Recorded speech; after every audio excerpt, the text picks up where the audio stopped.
will call us and they'll say, oh, we saw kittens in our backyard, in our neighbor's backyard, and we'll get out to that place and there'll be 50 or 60 cats. It's crazy. Tens of thousands of feral cats around the Sound. It's a problem that's always been here, but COVID helped by boosting the population of stray cats.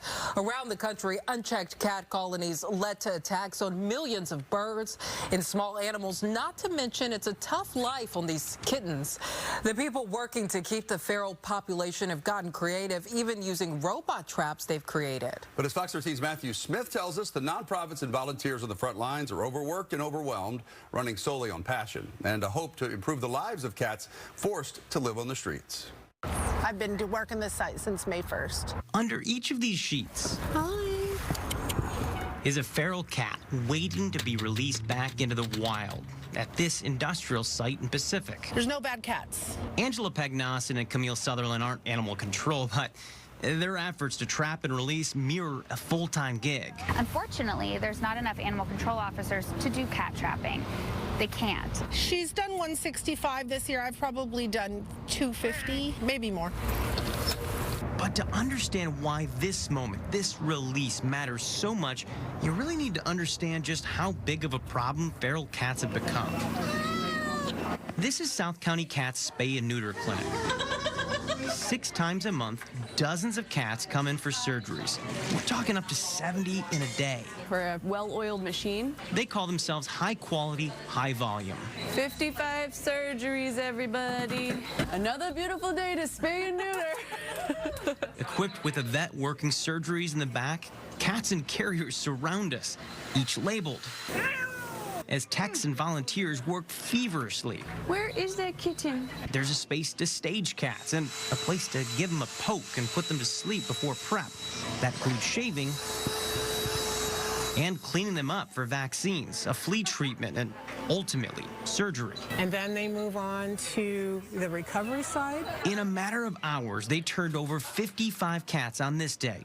And that only scratches the surface of this area's feral population. Are we making a dent in it? Absolutely. Every cat that we TNR makes a difference. That cat will never produce the next generation of feral cats. TNR, or trap, neuter, return. While each cat here could make your heart melt, some just can't be socialized. The next best thing is these surgeries. Think of it this way. An unspayed feral cat can give birth to a handful of kittens. We're talking 2 to 3 times a year and as early as 16 weeks old. As those babies give birth and their babies give birth, well, you get the picture. Some of us will say it's a drug, and so you get addicted because you know the difference that you're making in the community. Others will say it's like the mafia. Once you get in, you can't get out. But during COVID, few clinics like this were open, meaning populations exploded. And when the right cat comes in, you hit the remote and it closes. Luckily, the people who are trapping cats have gotten good. Heck, Deb Skilton built this.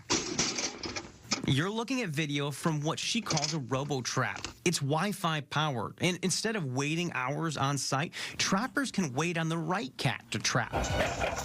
Helpful when you've got colonies with dozens of cats, some that have already been TNR'd. And I've got this live view here. I just wait for the right cat to come into the trap, and then I've got this other application opened up in pop-up view, and when I see the cat that I want, I just hit that, and you can see that it was instantaneous. Those on every level of this journey, trapping, surgeries, returns, they tell me heart is what it's all about. Not only are we not getting paid for it, we're spending tons of money. I do it because it needs to be done. I felt like I was really making an impact. So here's the deal.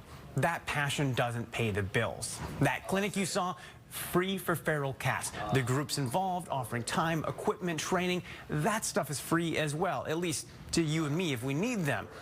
Even with donations, grants, and fundraisers, there is a fear that a story like this, while needed, could overload them with work. because there's just so few of them. So they're asking after the show you learn how you can help. They need warm shelters for cats that will continue to live outside. Food, fosters. Can't trap? Maybe you can drive or transport these cats. As they say, these are no one's cats, but actually they're everyone's. The reality is, if these people took time off, we would all start to notice. You can read more online at fox13seattle.com. In the newsroom, Matthew Smith, Fox 13 News.